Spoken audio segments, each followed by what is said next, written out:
Hello and welcome to a new episode of the Weekly Darts Cast. We're back with our Darts Legends series, and on this episode we're joined by the former champion of the world and a three-time back-to-back World Masters champion, Bob Anderson.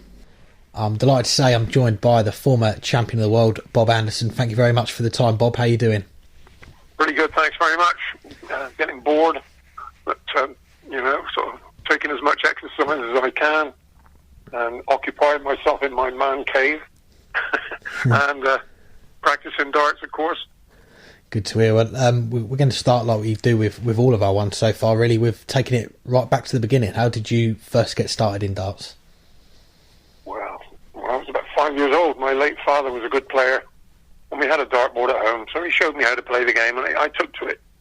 And, of course, it didn't ever feature in my thoughts that one day I might make a living from playing the game, or indeed be a world champion. But it's amazing how things transpire.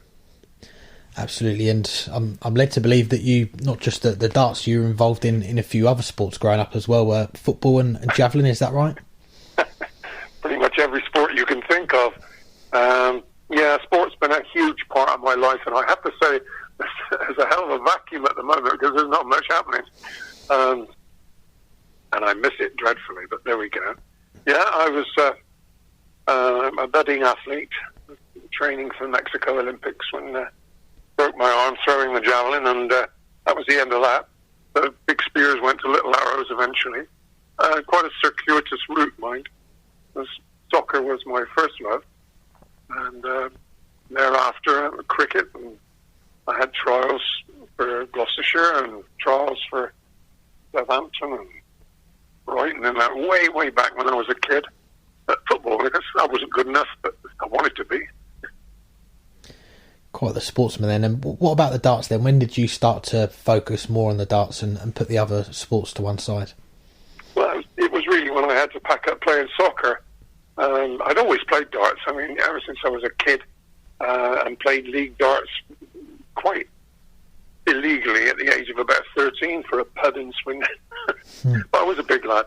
And I suppose it was when I had to pack up playing soccer in 1976, 75, 76, with a major injury. That's when I started to play darts more often, and got picked for county, and eventually picked for England, and the rest, of course, is history. We'll go into that. I mean, I've got down here you first played in the World Masters, or at least had a very good run, 1979, getting to the last 16. So was it around about that time when you started to maybe pursue it a little bit more and start to play more? Well, I realised that I could compete, and I remain competitive whilst I feel I can still get up there and give of my best.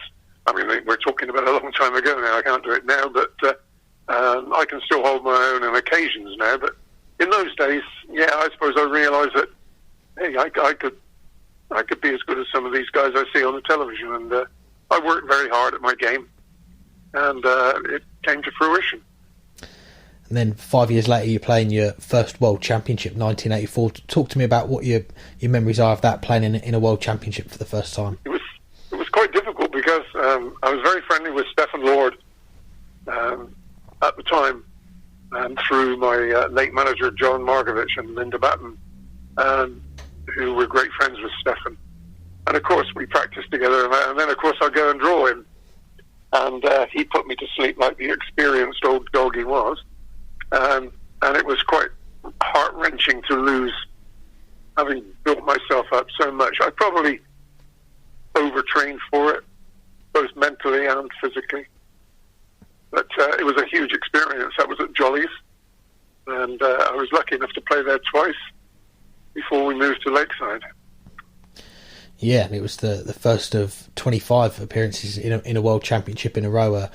A great run for yourself, and a couple of years after that first appearance in 1986, perhaps one of the best years of your career, semi-finals of the World Championship, and you picked up a lot of titles that year. I've got down here the World Pairs with John Lowe, the Gold Cup, the World Masters, first of 3 in a row, and a few other titles as well. So was it that point when you're starting to think maybe I could be onto something special here?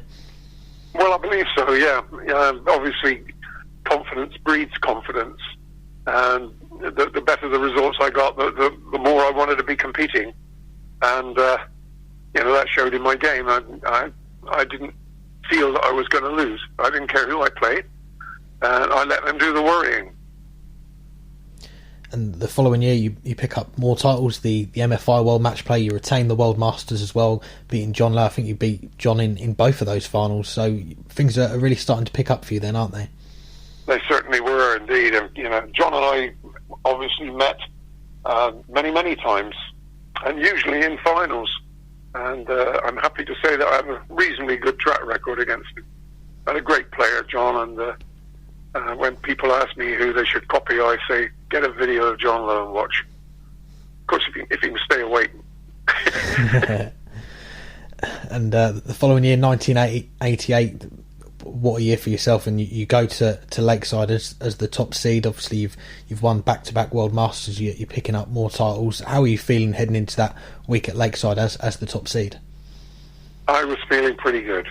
As you say, I was top of the tree, and people expected me to win. I expected me to win. Having said that, I lost the first set in the first match 3-0 to a guy called Bert Vladingerbroek, great big massive postman from Holland, and but I won the next two sets and took him away. But it wasn't a very good start. But it was a tremendous year. I think what spurred me on as much as anything, I've been a favourite all the way through the tournament, and I come up against Lowe in the final, and they make him favourite. I thought, well, how does that work? So I said, I'll prove you wrong, and I did. Yeah, and looking at the route that you had to the final, you dropped that set, but that was the only set that you dropped on the way to the final. You beat Peter Everson 4-0, Ricky Ney 5-0. So going into that final against John Lowe, you mentioned there that people were making him the favourite, but just from yourself, you must have been feeling like your confidence was sky high after the run that you'd had. I was buzzing. I felt good enough, and felt that I still had more to give even. So I was pretty confident. And the final against John Lowe goes almost all the way. 10 of the 11 sets played, you pick up the win 6-4. What was the feeling like when the double goes in and you become a world champion? At the time, it was indescribable. Now, it's a mixture of elation, exaltation, and relief that you've finally done it. And it's, make no mistake, it's life-changing. You're forever known as a world champion, and I'm very proud of that. So when you see people win the world championships now, we had two first-time winners earlier this year with Peter Wright and Wayne Warren. Do you sort of resonate with how they're feeling when that moment happens for them as well? I dare say it feels just the same when that winning dart goes in, or it felt just the same for them. I think the rewards are slightly different these days, although I do feel some great sympathy for Mr. Warren, having the prize money reduced as much as it was. Circumstances dictate, don't they, I'm afraid. Peter Wright, I'm very pleased for him. I think he's done remarkably well. He does a lot of things wrong, in my opinion. He keeps chopping and changing things, but it doesn't seem to matter to him, does it? He's got a very good eye and a good eye-hand coordination, and that's what you need. You win the Lakeside, you win the World Championship 1988, and later on that year you make it 3 in a row, becoming the first player to win 3 World Masters titles in a row, a record which stood until not that long ago with Martin Adams doing it as well. But to win a tournament like Martin that... Adams won a different tournament, my friend. I don't take anything away from what he achieved, but he achieved it from a round of 16 players only. I achieved it from the floor, 256, which I think is about another 5 rounds. I don't take anything away from what Martin's done. I just think he won a different tournament 3 times running. Yeah, I mean, I was going to say, going back to how your field was back in the day, starting out from scratch. I know they did that this past year with it, but as you mentioned there, Martin was coming into it in the later round, so that must make it feel even more special. And at a tournament like that, when it's best at 3 legs a set as well, it's pretty cutthroat as well. It was hard work, but I enjoyed it, and it's another little tick in the box for me. on balance, I'm very proud of my career. I've had disappointments, yes, of course, but I've also had a lot of success. Definitely, and perhaps one of those disappointments comes the following year, 1989. You're back at Lakeside to defend your world title. You're the top seed again. You beat Dave Whitcomb 4-3 in the quarterfinals and just edged out 5-4 by Jockey Wilson in the semi-finals. Yeah. Jockey, I got he was hard work. Great dart player, but he was unpredictable. You didn't quite know which jockey was going to face you. And that was his day. I mean, there's an old saying in darts, and it's a saying that goes way, way back, but it still holds true. And that is, darts is a game and a sport that's on the night. If it's your night, you're going to win. If it's not your night, you're going to come second. And the dividing line between winning and coming second is sometimes infinitely fine. It's one dart that clips a wire instead of goes inside. It goes outside. On another night, it would do the opposite. So, whilst being bitterly disappointed in not being able to retain my title, I was proud that I made it to a semi-final. In those days, out of 32 players, there were probably, without being unkind to the others, there was probably 6 or 7 players who could win it. The difference today is out of 64 players, perhaps, there's probably 48 who could win it. So I think it's a lot tougher to retain titles now than it was in my day, and I still couldn't do it then. Definitely, and we come to the 1990s and a huge moment for the sport of darts with yourself. You're one of the players that formed the World Darts Council, now the PDC, and we've spoke to John Lowe, Keith Deller, 2 of the players like yourself that made that jump. Just talk to me about what your memories are from that time. A mixture of memories, bittersweet. Very, very proud to be a founder member of the PDC, or WDC as it was. But very, what's the right word? I was quite bitter at the time with the way we were exiled, treated like pariahs, and almost forced into giving up. Happily, I didn't. But those days are long, long gone. And I look back at them with, as I say, with mixed feelings. But I'm generally very proud of the fact that the PDC is what it is today, and that I had, in some small way, a part to play in that. Yeah, absolutely. And I asked John Lowe this question as well. If the split, as it was, hadn't have happened, where do you think darts would have been now? Nowhere. Literally. I think it would have disappeared from our screens and into obscurity and returned to being the spit and sawdust pub game that it was. And take nothing away from that, but it has developed into a major sport. And it's been encouraged to do so by the efforts of the PDC. And I'm very proud of that.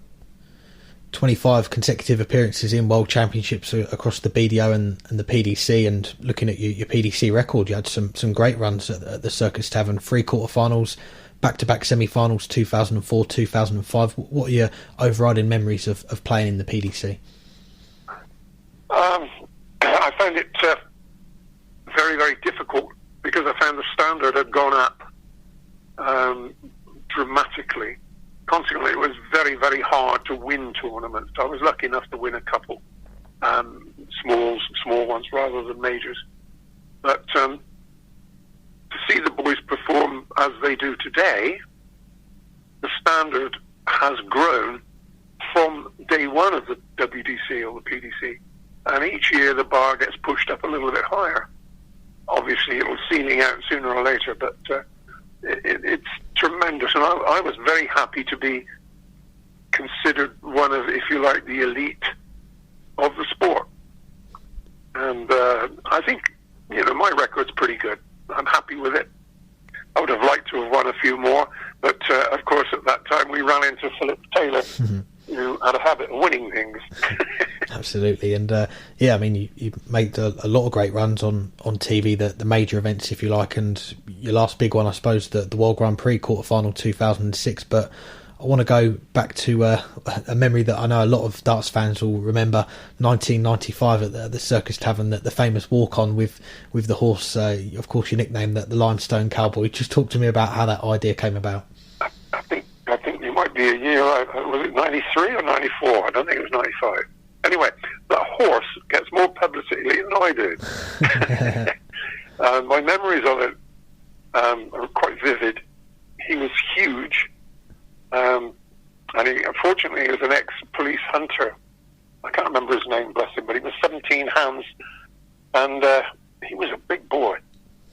And there was no way I could have ridden it through the Circus Tavern because my head would have been up through the ceiling. I had to walk beside him. And that was chilling. He was so big. It only took one person with not a great deal of brain power to stub a cigarette on his backside and he might have kicked out. Health and safety at that time wasn't quite so powerful, but had they been, they would have done their crust, I think. Happily, he was as good as gold. And I can remember the floor manager for Sky, Keith Judge, saying to me, "Don't worry, you're probably more nervous than he is." Yeah, I think he was quite right there. Excellent. And we come towards the end of your PDC career, 2008. You got invited to play in the first League of Legends, and as I understand it, you had to give up your tour card, as it was. I know they weren't tour cards back in the day, but you're right, I suppose, to play on the PDC circuit. Was that a tough decision to make? Yes, it was. But I decided to retire from the tour, so to speak, and I was given an opportunity to prolong my career television-wise with the League of Legends, and in common with my 7 other peers, decided to accept the invitation. I'm glad I did because I won it. Yeah, I mean, great memories, I suppose, for yourself going all the way and beating Keith Deller in the final. And I think one of the nights at the Circus Tavern, a few other venues as well. But what was it like going around playing against the legends, including yourself, and being on TV for that time as well? It was good. I mean, it was something which came out of the blue, if you like. But we were very, very proud when it did happen. And I think it was a success. It's a pity that it's not been repeated, because I think we've still got something to offer. Certainly exhibition-wise, John, Keith, myself, Bobby, and all the other boys still put bums on seats, and we can still entertain. We may not be the players we were 30 years ago, can't expect to be, but every so often we produce a game that would grace any stage. Yeah, absolutely. And speaking to John Lowe, he's keen for something to happen, and Keith Deller as well. He came up with the idea of maybe doing it over a weekend. So for you, are you keen to maybe see something like that happen? Maybe not so much a Legends tour, but maybe a tournament similar to what the League of Legends was like? Yeah, I would welcome it with open arms. It means I'll have to go back into practice a lot more than I'm doing at the moment, but there we go. I would love it if that came about.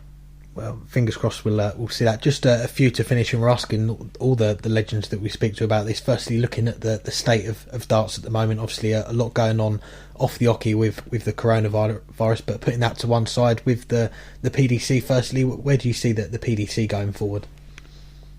Well, I can only see it going forward. You've said it all. It's onwards and upwards. It's growing, not only in popularity, but it's growing in strength in terms of performances, and will continue to do so whilst the sponsors, bless their hearts, give the lifeblood to the sport. The players are going to redouble their efforts on the practice board and continue to entertain us magnificently as they do at the moment, and I'm very excited for the future for PDC. And how about the other side of things, the place where it all started for yourself, the BDO? It's not been the best of times for them recently. Where do you see the BDO going forward? That's a very good question. Right at this moment in time, I find it difficult to see it going forward at all. It seems to have reached an impasse, and whether it's got the strength and depth to overcome that and emerge as the force that looks after the grassroots game? I don't know. I have to say I doubt it. It saddens me because I'm a product of the BDO. I started off, if you like, playing county darts and then playing for England, and there was no prouder man in the world than me when I was asked to play for England. And that still lives within me, that pride. So it hurts to see the way the BDO has gone downhill. It's very sad. Definitely. And lastly, just looking back on your career, if you had to pick out your favourite moment from the years playing darts, which one stands out for you the most? The proudest moment? 1992, being asked to captain England, which I did with enormous pride. And that, to me, was my finest moment. I don't think there's any greater accolade in sport or anything else than to be asked to represent your country, to be asked to captain it. And I led out a side that was the who's who of world darts. My sadness is that the late Eric Bristow wasn't there because he was suffering dreadfully with dartitis at the time and wasn't fit. But everybody else you could name, the stars, the world champions, they were there. And I was captain. And I get a lump in my throat when I talk about it because I'm so proud. Well, Bob, it's an absolute pleasure to chat to you about an excellent career that you've had in the game. Thank you very much for your time. My pleasure, Alex. Thanks again to Bob for joining us, and we're going to be back with more episodes in our Darts Legends series very soon. We're also going to be debuting a new series on the podcast next week. Matthew Keenan, the Darting Nerd, doing his Riley's Lockdown Challenge, where he chats to some of the former Riley's qualifiers for the UK Open and has a game of darts with them as well. So look forward to that next week. Hope you've enjoyed our offering for you guys this week. Of course, we had our episode on Monday, myself and Burton DeWitt having a chat with the PDC chairman Barry Hearn, Chris Mason and Dave Evans. Go and check that out if you haven't already. And yeah, we'll be back next week with some more stuff for you guys on the podcast. Hope you're all keeping well, and we'll speak to you very soon.